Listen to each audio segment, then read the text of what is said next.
Autour de l'île, le continent, fébrile le médicament. On voit bien qu'il nous jalouse, nos rives calot. Le PIPI, Parti indépendantiste populaire inaccessible, s'est toujours présenté comme une force de progrès.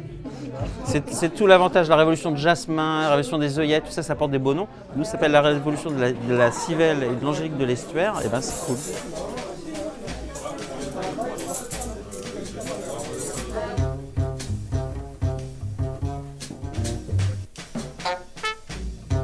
Pourquoi l'indépendance de l'île de Nantes? Parce qu'il fallait remplir nos cafés littéraires. Non. Si, un peu aussi. Il fallait qu'on trouve de la matière pour que les gens qui venaient sur les cafés littéraires aient envie d'y revenir et de faire des choses. Mettons les points sur le pipi. Le PIPI est avant tout une blague. Lali et Francis ne sont pas de fanatiques indépendantistes îlo-nantais, mais deux écrivains qui réunissent une fois par mois une centaine d'insurgés contre le réel, bien nommé hilar.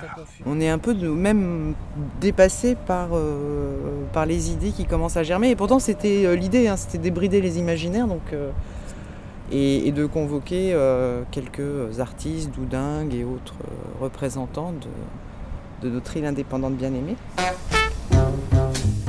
Mais le putsch imaginaire est lancé. Et rien ne peut freiner l'imaginaire de ces révolutionnaires surréalistes avec des projets aussi fous que fantasques. Je ne sais pas si on dit les anneaux de Buren ou en Buren. C'est une espèce d'alliage. Hein. T'as vu comment c'est vissé, tu vois, ça devrait tenir sans problème. Donc là, on attache, on crée des liens et on rattache la Bretagne. Ils n'ont plus de problème, quoi. Voilà, c'est ça. On veut bien accueillir les Bretons, mais ce qu'ils demandent quand même. Hein. Ouais. Ouais. Moi, je veux pas bouffer de la crêpe de sarrasin tous les jours quand même. Oh bah moi non plus. Lali, si tu peux procéder, s'il te plaît. Oui. J'aime bien quand tu parles. Voilà. L'émotion nous gagne. Oui. L'émotion nous gagne. Voilà, tout un projet urbanistique, enfin, un vrai projet urbanistique pour l'île de Nantes. Le port Nawak.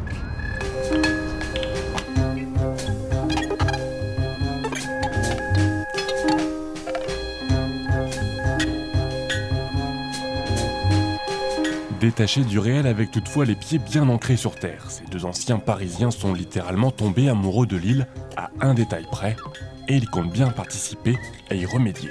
Il n'y a absolument pas de vie de quartier, on peut traverser le boulevard de la Prairie au Duc le soir, tout est quasiment fermé en dehors d'un bar.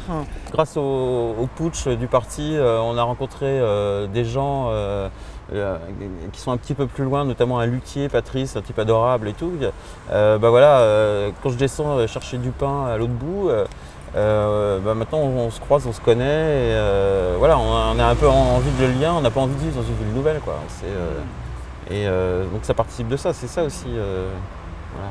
Puis on est tous flottants, on est tous quand même un peu détachés du réel, donc on se croise comme ça dans la rue, et voilà, on est plus léger, on est plus... On est bien sur l'île comme c'était là.